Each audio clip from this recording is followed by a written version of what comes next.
La parole de Dieu que tu refuses restera toujours. Racheter le temps, quand les jours sont mauvais. La parole de Dieu que tu refuses restera toujours. Racheter le temps, quand les jours sont mauvais. Toi pas Jésus, oh. La parole de Dieu que tu refuses restera toujours. Racheter le temps, quand les jours sont mauvais. Toi pas Jésus, oh. Tout ce que tu vois dans le monde, oh, ça va passer. La parole de Dieu que tu refuses restera toujours. Racheter le temps, quand les jours sont mauvais. Tout ce que tu vois dans le monde, oh, ça va passer. La parole de Dieu que tu refuses restera toujours. Racheter le temps, quand les jours sont mauvais. Toi pas Jésus, oh. Gloire en gloire, en gloire en Jésus. Gloire, gloire, gloire en Jésus. Honneur, puissance, richesse, c'est Jésus. Gloire, gloire en Jésus. La force, sagesse, louange, naïs. Gloire, gloire en Jésus. Bien-aimés dans le Seigneur, je vous salue au nom de Jésus-Christ, notre Seigneur, l'incomparable grand maître de tous les temps et de toutes les circonstances. C'est lui qui est capable de nous donner la vie éternelle. Merci à tous les frères et toutes les sœurs qui aiment la saine doctrine, l'évangile de Jésus, l'unique évangile qui a de bonnes et meilleures promesses. Mes bien-aimés, je suis venu dans cette vidéo avec vous pour alors partager ce message, pour partager ces paroles d'encouragement, cette émission d'exhortation. Merci à tous ceux qui aiment le Seigneur. Je suis venu ici, mes bien-aimés, pour vous confirmer que l'amour est au-dessus de toutes choses.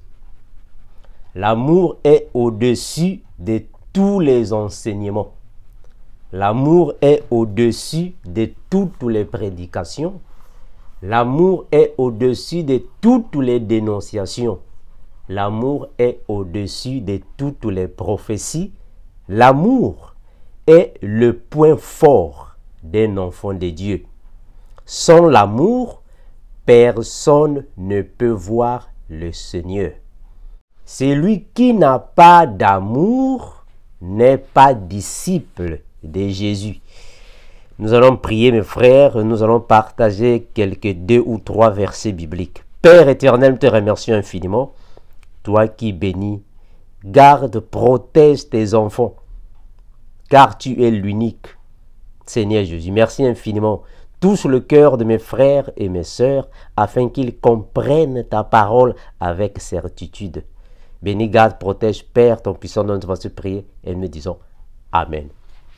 Mes bien-aimés dans le Seigneur, j'aimerais vous exhorter, afin que vous puissiez comprendre que l'amour est le point fort de tout enfant de Dieu. Celui qui n'a pas d'amour envers ses prochains ne peut pas aller au paradis.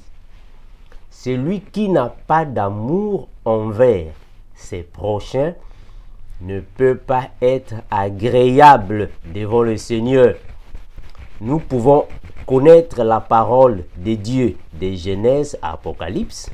Nous pouvons donner des versets bibliques. Nous pouvons avoir des prophéties. Nous pouvons avoir des enseignements, des prédications ou des exhortations. Mais l'amour est au-dessus de tout. Si tu n'as pas l'amour du prochain, tout ce que tu fais ne correspondra jamais à la parole de Dieu. Nous allons lire quelques versets, mes bien-aimés. Là, nous sommes dans 1 Jean, chapitre 4. On va prendre le verset 20. 1 Jean 4, 20. La Bible déclare ainsi. Si quelqu'un dit j'aime Dieu. Mais alors, qu'il déteste son frère, ou soit qu'il haïsse dans d'autres versions, son frère, c'est un menteur. En effet, si quelqu'un n'aime pas son frère qu'il voit, comment peut-il aimer Dieu qu'il ne voit pas? L'apôtre Jean ici est en train de nous confirmer, mes bien-aimés, que si quelqu'un déclare aimer le Père, mais malheureusement n'aime pas son prochain, c'est un menteur. Si quelqu'un dit que j'aime Dieu, mais il déteste les personnes qu'il voit, c'est un menteur. Parce que personne ne peut aimer Dieu qu'il ne voit pas et haïr ses frères qu'il voit. Ça n'a pas de sens, mes frères. Ça n'a pas de sens. Tu es un homme, tu as une femme à la maison, mais tu maltraites ta femme. Mais comment vas-tu dire que tu aimes Dieu alors que ta femme qui est à côté est malheureuse? Tu es un homme, mais tu maltraites ta femme. Tu rends la vie difficile à ta femme. Et comment dis-tu que tu aimes Dieu alors que tu n'aimes pas ta femme que tu vois qui est à côté de toi? Tu es une femme, mais tu manques de respect à ton mari. Tu es insoumise à ton mari. Tu ne respectes pas ton mari. Comment dis-tu que tu aimes Dieu alors que tu n'aimes pas ton mari qui est à côté de toi? Tu es une menteuse. Une femme qui ne respecte pas son mari, une femme qui n'est pas soumise est une menteuse. Parce qu'avant d'aimer Dieu, il faut d'abord montrer cet amour premièrement à ton mari. Après, tu vas le montrer alors à ton prochain, comme la Bible le déclare. Si tu n'aimes pas les personnes qui sont autour de toi, et comment vas-tu aimer Dieu que tu ne vois pas? Si tu n'aimes pas tes frères, tu détestes tes sœurs que tu vois, les personnes qui parlent avec toi, les personnes que tu vois, si tu ne les aimes pas, alors comment vas-tu aimer Dieu que tu ne vois pas? Donc, nous comprenons que tu es un menteur. Parce qu'il n'y a que les menteurs qui peuvent confirmer des choses pareilles. Toute personne qui n'aime pas les autres, mais prétend et dire aimer Dieu, c'est un menteur ou une menteuse. Parce qu'il faut d'abord aimer les personnes que tu vois qui sont à côté de toi avant de confirmer que tu aimes Dieu. L'amour est la chose qui soude les personnes sur la terre.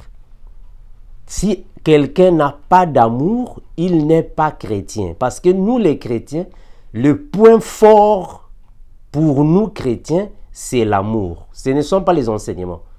Ce n'est pas parce qu'aujourd'hui tu connais la Bible de Genèse, Apocalypse, tu vas confirmer que tu es disciple de Jésus. Non. On ne reconnaît pas les disciples de Jésus parce qu'ils enseignent bien la parole. Non. Connaître la parole de Dieu, ou soit connaître les saintes écritures, ne te qualifie pas comme disciple de Dieu. Parce que le diable aussi connaît les écritures. Celui qui donne des prophéties ne signifie pas que réellement elle est disciple ou il est disciple de Dieu. On reconnaît les vrais disciples de Dieu, les vrais disciples de Jésus, ceux qui ont de l'amour les uns envers les autres. Parce que l'amour est la pièce motrice dans la saine doctrine. Celui ou celle qui n'a pas d'amour ne connaît pas le Père. L'Esprit du Fils n'est pas en lui. Parce que quand quelqu'un reçoit le Saint-Esprit, la première chose qui doit se manifester en toi, c'est l'amour du prochain. C'est le plus grand commandement que le Seigneur Jésus nous a donné. Aimer Dieu de tout ton cœur, toute ta pensée, toute ton âme. Et le second, c'est aime ton prochain comme toi-même. Alors, si déjà les personnes qui vivent avec toi dans une même maison, tu ne les aimes pas. Hein? Tu détestes ta maman, tu ne parles pas avec ta maman. Entre toi et ta maman, vous êtes comme le chat et le chien, ou soit le chat et le cafard, ou je ne sais pas quel animal que vous pouvez mettre là-bas. Ça ne passe pas entre toi et ta maman, ça ne passe pas entre toi et ton père, ça ne passe pas entre toi et tes frères, tes soeurs, tes oncles, tes neveux. Avec ta femme, avec ton mari, ça ne passe pas bien. Et comment veux-tu dire que tu es disciple de Jésus? Tu es disciple de Jésus par rapport à quoi? Si les personnes qui sont autour de toi, tu ne t'entends pas mieux avec eux. Tu as des problèmes avec tout le monde. Comment ça se fait-il qu'un enfant de Dieu peut avoir des problèmes avec le monde entier? Tout le monde est mauvais pour toi. Il n'y a que toi qui es bon. Celui-là, il est mauvais. Il est impudique. Celui là-bas, il est mauvais. Il est égoïste. Celui là-bas, il est mauvais. Il est cupide. Celui-là. Donc pour toi, tout le monde est mauvais. Tout le monde est mauvais pour toi. Mais finalement, qui est bon? Il n'y a que toi qui es bon. Ça c'est un esprit qui ne confesse pas le nom de Dieu. Ça, c'est un esprit de mensonge. Un esprit de haine. Un esprit de séparation. Un enfant de Dieu doit aimer ses prochains. Si tu n'aimes pas tes prochains, donc ne déclare pas que tu es un disciple de Jésus. Parce qu'on ne reconnaît pas les disciples de Jésus par les enseignements. Non. On ne reconnaît pas les disciples de Jésus par les prédications. Non. On ne reconnaît pas les disciples de Jésus par les exhortations. Non. On ne reconnaît pas les disciples de Jésus par les prophéties. Non. On ne reconnaît pas les disciples de Jésus parce que tu donnes la dîme ou tu paies la dîme. Non. Faux. Faux et archi faux. On reconnaît les disciples de Jésus par l'amour. Si tu n'as pas d'amour, tu n'es pas prêt pour servir le Seigneur. Si tu n'as pas d'amour, tu n'es pas propre de recevoir le Saint-Esprit. Si tu n'as pas d'amour, l'Esprit de Dieu n'est pas en toi. Parce que quand l'Esprit de Dieu vient dans une personne, automatiquement la personne est brisée. Quand la personne est brisée, la personne doit démontrer les fruits de l'Esprit. Si pour toi tout le monde est mauvais, donc c'est toi qui es mauvais. Parce que tout le monde ne peut jamais être mauvais. Ça n'a pas de sens. Tout le monde ne peut jamais être mauvais. Quand vous voyez déjà une personne qui a des problèmes avec tout le monde, donc c'est que c'est lui qui est mauvais. C'est que c'est lui qui est mauvais. Parce qu'une personne ne peut jamais avoir le problème avec tout le monde. Quand déjà une personne est contre tout le monde, donc c'est lui qui est mauvais. Celui qui a l'amour du prochain doit aimer les autres. Aimer les autres ne signifie pas seulement leur dire la vérité en face. Non. Aimer les autres, c'est leur montrer l'amour par les actes. Ça, c'est aimer les autres. Tu montres l'amour par les actes et avec sincérité du cœur. Tu dois venir envers tes frères et montrer l'amour à tes frères, à tes sœurs. Alors, si déjà tu es un papa dans la maison, tu ne fais que punir tes enfants, maltraiter tes enfants, rendre la vie difficile à tes enfants, on va comprendre que tu n'as pas d'amour envers tes enfants. Donc, tu es un papa qui ne mérite pas le Saint-Esprit. Parce que le Saint-Esprit ne peut jamais habiter dans une personne qui n'a pas l'amour du prochain. C'est impossible. Parce que le Saint-Esprit, c'est déjà l'amour. Quand le Saint-Esprit vient habiter en toi, automatiquement, tu es amour déjà. Alors, celui qui a le Saint-Esprit ne peut jamais être haineux, jaloux des autres. Tu n'aimes pas voir les autres évoluer. Tu es contre l'évolution des autres. Quand tu vois seulement quelqu'un évoluer dans la vie, tu es contre. Tu vas chercher les faussetés de la personne. Tu vas chercher là où la personne a faussé, là où la personne a mal parlé. Allez, automatiquement, tu tu attrapes la personne en flagrant délit. Ça, c'est l'esprit de la haine, la jalousie. Ne pas aimer les autres. Si tu dis que tu aimes Dieu, c'est que tu es un menteur. C'est lui qui dit que j'aime Dieu. Mais alors, il déteste ses frères, ses sœurs, qui le voient, c'est un menteur.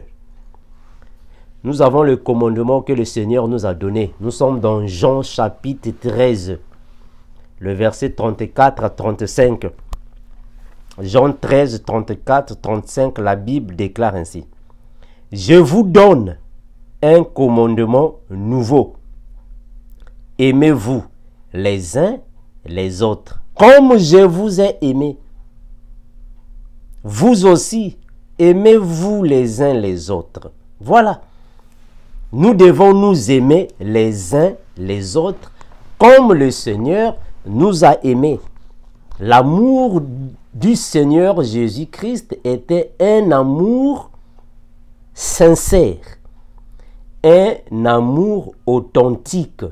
Jésus-Christ n'a pas cherché de venir dépouiller les autres de leurs biens. Jésus n'a pas cherché de venir maltraiter ses frères, maltraiter ses sœurs. Non, il a donné un amour sincère. C'est le même amour que nous aussi, nous devons alors avoir les uns envers les autres. Il faut qu'il y ait de l'amour. Un papa doit aimer ses enfants à la maison. Les enfants doivent se sentir à l'aise quand ils sont dans leur maison avec leur papa. Un papa doit aimer sa femme dans la maison.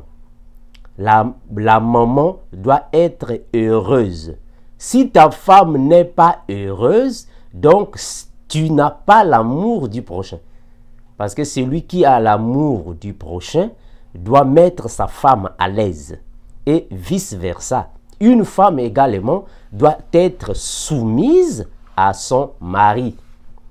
Une femme doit respecter son mari. Une femme est soumise à son mari. Une femme ne peut jamais manquer du respect à son mari. Quand une femme manque du respect à son mari, c'est que cette femme n'a pas le Saint-Esprit. Parce qu'une femme qui a le Saint-Esprit est soumise à son mari.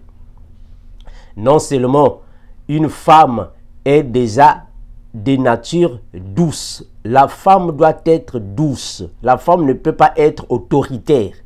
Que ce soit avec son mari ou avec les hommes de l'extérieur. Une femme est de nature douce, paisible et sympathique. Une femme ne peut jamais être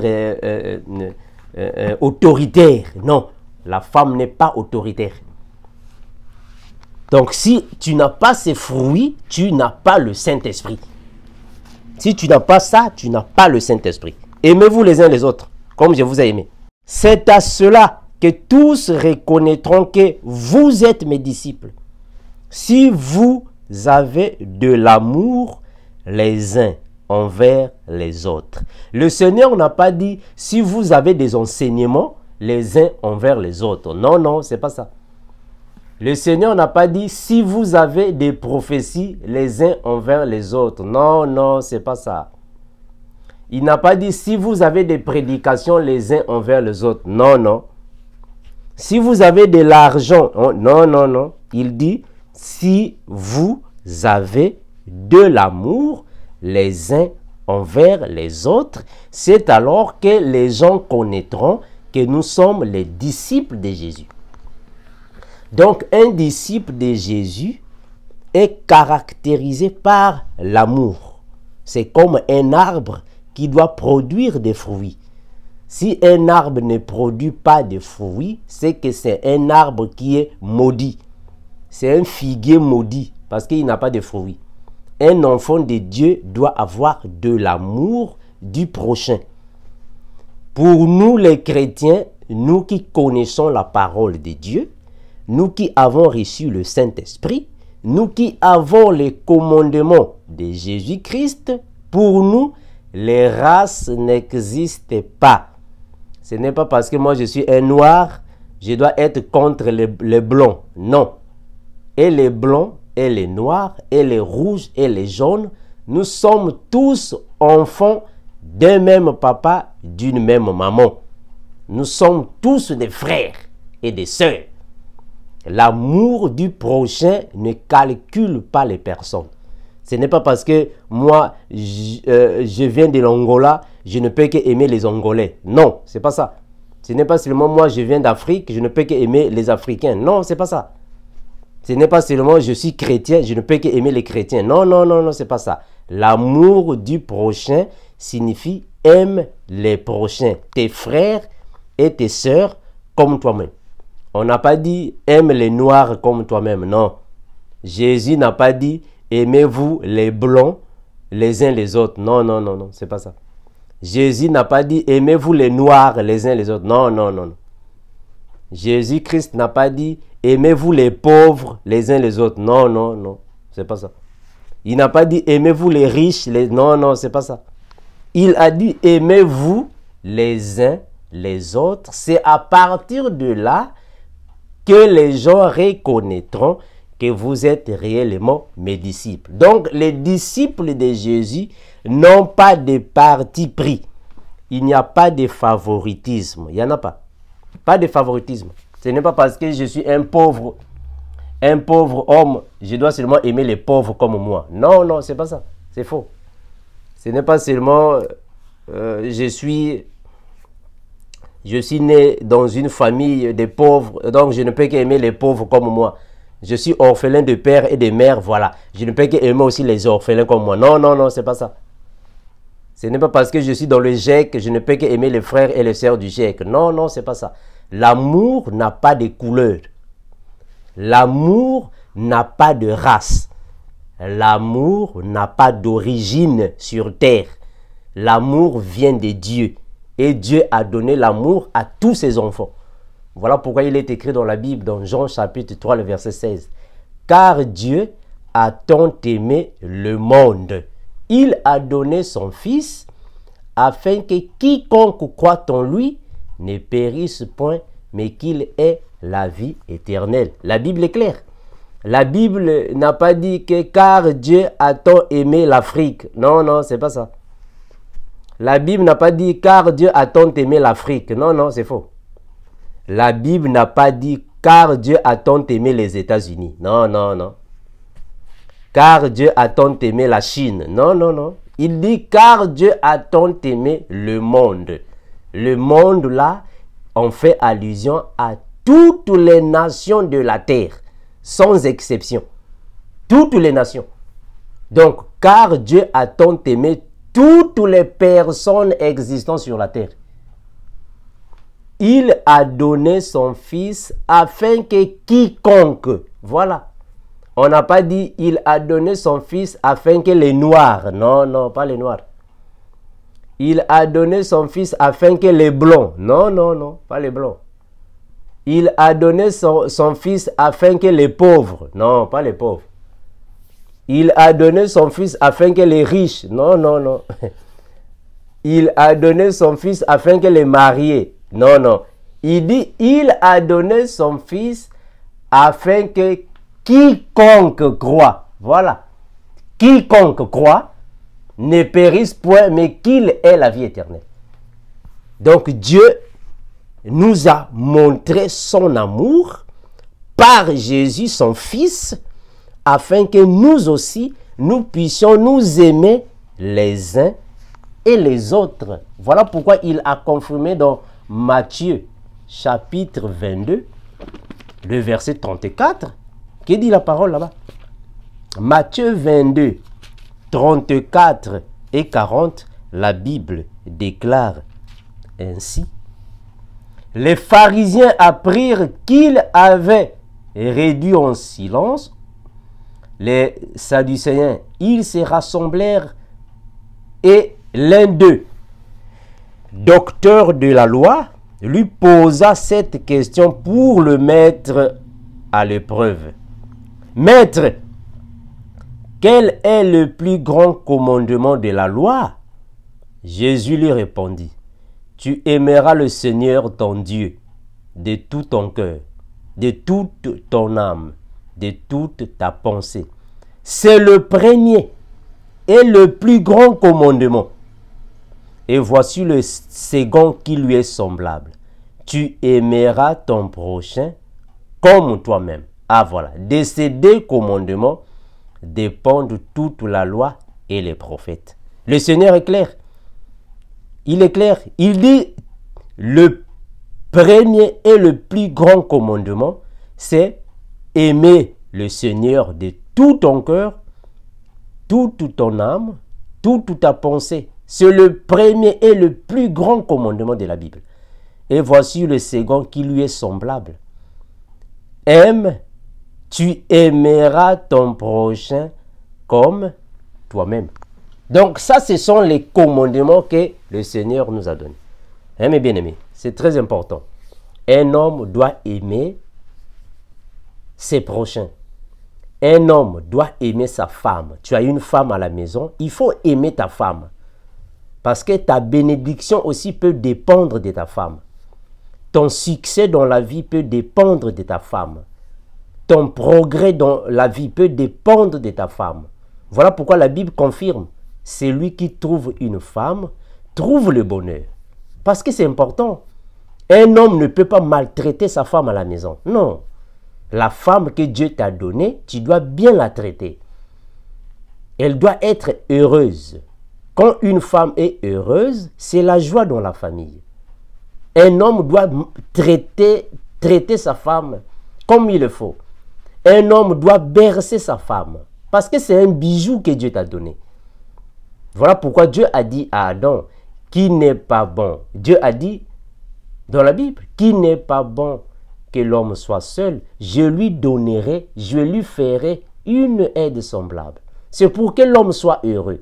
Si Dieu a donné la femme à un homme, c'est pour le bonheur de l'homme. C'est pour le bonheur des deux. Un homme ne peut jamais être heureux sans la femme. Non, la femme contribue au bonheur de l'homme.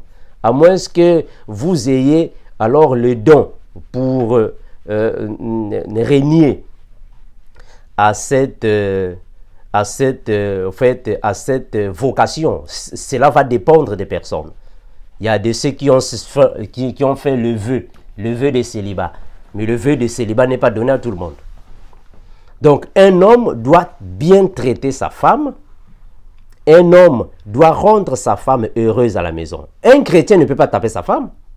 Non, un chrétien ne peut pas maltraiter sa femme. Non, parce que ta femme, c'est ta moitié. Voilà pourquoi la Bible déclare. L'homme quittera son père et sa mère, s'attachera à sa femme, les deux deviendront une seule chair. Parce que c'est important, un homme doit aimer sa femme. Et vice-versa, une femme aussi doit être soumise à son mari. Une femme doit être soumise à son mari. La soumission ne signifie pas de l'esclavage. Non, on a toujours dit ça. Être soumise à son mari ne signifie pas dire être esclave du mari. Non, c'est pas ça. Être soumise veut tout simplement dire être respectueuse et respectable envers ton mari. C'est ça. Et cela est un ordre du Seigneur. Une femme doit être soumise à son mari. Ce n'est pas parce que le mari frappe sur la table et toi tu frappes sur l'autre sur la chaise. Mais non. Le mari frappe sur le lit et toi tu frappes sur le fauteuil. Ah mais non, non. Une femme doit être soumise à son mari. Et les deux doivent faire les choses selon le commun accord. Il faut qu'il y ait une harmonie entre l'homme et la femme. Parce que c'est par là que Dieu va bénir votre couple, va bénir votre mariage, va bénir vos enfants. L'amour du prochain est la chose la plus fondamentale dans la foi chrétienne. Si tu n'as pas l'amour du prochain, tu n'es pas digne pour le Seigneur. Tu n'es pas digne pour le Seigneur. Un homme doit aimer ses frères. Un homme doit aimer ses soeurs, ses oncles, ses neveux, ses nièces. Un homme doit aimer son prochain.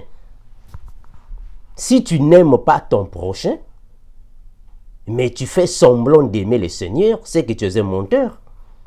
Il faut aimer ton prochain. Il faut aimer les autres. L'amour est une chose qui booste le Saint-Esprit en nous. Celui qui n'a pas l'amour du prochain n'a pas le Saint-Esprit. Parce que le Saint-Esprit est caractérisé par l'amour. Si tu n'as pas l'amour en toi, tu n'as pas le Saint-Esprit. Alors si tu dis que tu aimes Dieu, mais malheureusement tu n'aimes pas les gens que tu vois autour de toi, mais tu es un menteur, tu es une menteuse, comment vas-tu aimer Dieu que tu ne vois pas, alors que tu détestes les gens que tu vois? Ça n'a pas de sens. Un homme doit avoir de l'amour envers ses prochains. Une femme doit avoir de l'amour envers ses prochains. Ça fait partie de la foi chrétienne. C'est ça qui nous caractérise. On ne reconnaît pas un chrétien parce que tu prêches bien la parole de Dieu. Non, non, non, ce n'est pas la parole de Dieu. On ne reconnaît pas un chrétien parce que tu enseignes bien la parole, tu connais l'autre là, les révélations de la Bible. Tu connais la parole de Dieu, tu expliques bien la parole, alors il est chrétien. Non, non, non, non, non, non. Ce ne sont pas les connaissances bibliques qui font de nous des chrétiens. Non, non, c'est pas ça. Parce que le diable aussi connaît la parole de Dieu. Ce qui fait de nous des chrétiens, c'est l'amour du prochain. Parce que quand nous avons le Saint-Esprit nous donne le fruit de l'Esprit. L'amour du prochain doit être là. Il faut qu'il y ait le fruit de l'Esprit.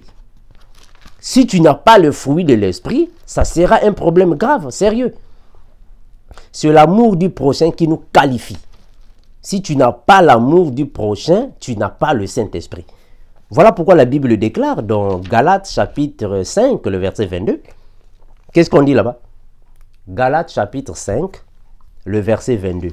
La Bible déclare quoi? On va lire ensemble. La Bible déclare ainsi. Mais le fruit de l'esprit, c'est l'amour. Donc l'amour est en première position.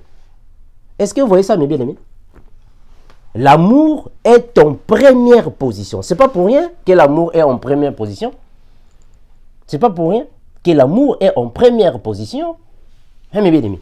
Comprenez que l'amour ici est en première position. La Bible est claire. L'amour est en première position. Mais ce n'est pas pour rien. Ce n'est pas pour rien que Dieu a voulu que les choses soient ainsi. L'amour est en première position. Parce que quand tu reçois le Saint-Esprit, la première chose qui doit se manifester en toi, c'est l'amour d'abord. C'est l'amour qui doit alors être visible dans ta vie. C'est l'amour. C'est l'amour d'abord. Après l'amour, tu dois avoir la joie du cœur. Or, que signifie la joie? La joie signifie le sentiment de bonheur intense. C'est le sentiment d'un bonheur parfait, la joie dans ton cœur. Un enfant de Dieu ne peut jamais être dans le malheur chaque fois, dans la tristesse, dans les soucis. Chaque fois, tu ne fais que penser, tu es attristé à chaque moment. Tu vis dans les détresses, mais non. Un enfant de Dieu doit avoir la joie dans le cœur. L'amour, tu dois avoir la paix. La paix, un enfant de Dieu doit avoir la paix. Mais la paix signifie quoi? La paix signifie la tranquillité de l'esprit. Il faut que ton esprit soit tranquille. La sensation de réconciliation avec les autres. Ça, c'est la paix. Voilà pourquoi il faut chercher et rechercher la paix. Ce sont des choses très importantes dans la vie chrétienne. Tu dois avoir de la patience. Un enfant de Dieu doit avoir la patience. Le fait d'attendre les promesses de Dieu, qu'elles s'accomplissent. Donc, attendre l'accomplissement des promesses de Dieu dans ta vie. Un enfant de Dieu doit avoir de la patience. Un enfant de Dieu doit avoir la bonté. Mais la bonté signifie quoi? La bonté, c'est le caractère d'une bonne personne envers les autres. La facilité de pardonner les autres. C'est ça la bonté. La bonté, c'est la facilité de pardonner les autres. La bonté, c'est la facilité de venir en aide envers les autres. Venir aider les autres. Être toujours attentif aux cris, aux pleurs, aux besoins des autres. Ça, c'est la bonté. Ça fait partie des fruits de l'esprit. Un enfant de Dieu doit avoir la bienveillance. Mais la bienveillance, c'est quoi?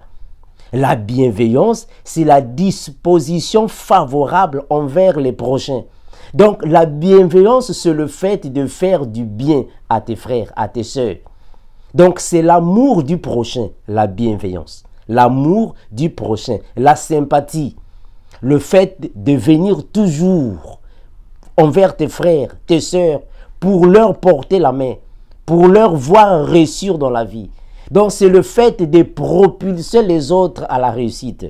Le fait de venir en aide à ceux qui sont dans le besoin. C'est ça la bienveillance. Et ça fait partie de la vie des enfants de Dieu. Et un enfant de Dieu doit avoir la foi. Il faut avoir la foi. Mais la foi, c'est quoi? La foi est une ferme assurance des choses qu'on espère, une démonstration de celles qu'on ne voit pas. Ça, c'est la foi. C'est le fait d'avoir la foi en Jésus. Le fait d'avoir la foi dans les choses de Dieu. C'est ça les fruits de l'esprit. Un enfant de Dieu doit avoir ça. Après vient quoi? Il faut avoir la douceur. Un enfant de Dieu doit avoir la douceur dans les choses. L'enfant de Dieu ne peut jamais avoir la brutalité, la douceur.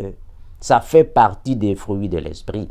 Un enfant de Dieu doit avoir la maîtrise de soi, le renouvellement de l'esprit et de l'intelligence. Ça, ce sont des choses qui font partie de la vie d'un enfant de Dieu.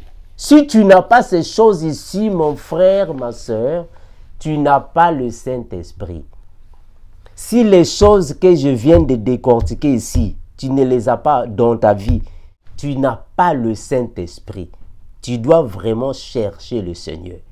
Ça, ce sont des choses qui font partie de notre vie. Donc, un enfant de Dieu doit être comblé de l'amour. Voilà pourquoi l'amour est en première position. Quand tu as l'amour, automatiquement, tu auras la joie, la paix, la bonté, la bienveillance, la maîtrise de soi. Ça viendra là-bas. Ça fait partie dans l'amour du prochain.